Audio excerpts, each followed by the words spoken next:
تم بولو جوانوں، تم بولو اے میرے بزرگوں جنہیں صبح بھی دنیا، شام بھی دنیا،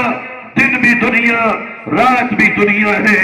جن کے گھروں سے قرآن نکل چکا ہو، سنتیں نکل چکی ہو، جن کے گھروں کی خوشیاں اور غم اللہ اور اس کے رسول کے طریقے سے دور جا چکے ہوں، اگر یہ ننھی سی گڑیا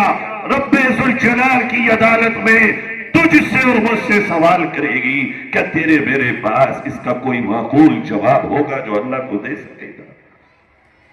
میرے عزیزوں، دنیا کی حقیقت سمجھو، جنہوں نے سر و کچھ لٹایا تھا،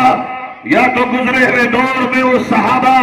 اور ان کی داستانیں اور ان کے قصے ہیں، یا آج کے دور میں جنہوں نے اللہ کے دین کے لیے حقیقتاً سر و کچھ فنا کر دیا، وہ وہاں کے مسلمان عورتیں، بچے اور مرد ہیں۔ میری بہنوں، ایک اور واقعہ سناتا ہوں، وہ بھی تمام سوشل میڈیا پر پڑا ہوا ہے۔ ایک نوجوان، کڑیل نوجوان آتا ہے، 6 یا 7 جنازے پنی میں بند رکھے ہوئے ہیں۔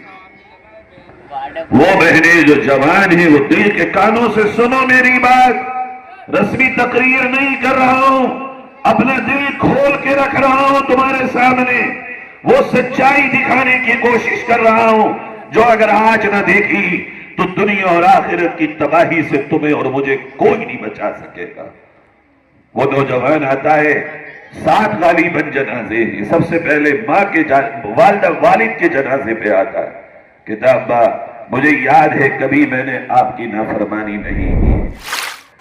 میں بہت خوش ہوں آج آپ اللہ کی عدالت میں پہنچیں گے اور اس کے حضور جائیں گے، اس حال میں کہ آپ کے پاس سب سے قیمتی جو زندگی تھی وہ اللہ کے سپرد کر دی آپ۔ پھر ماں کے پاس آیا،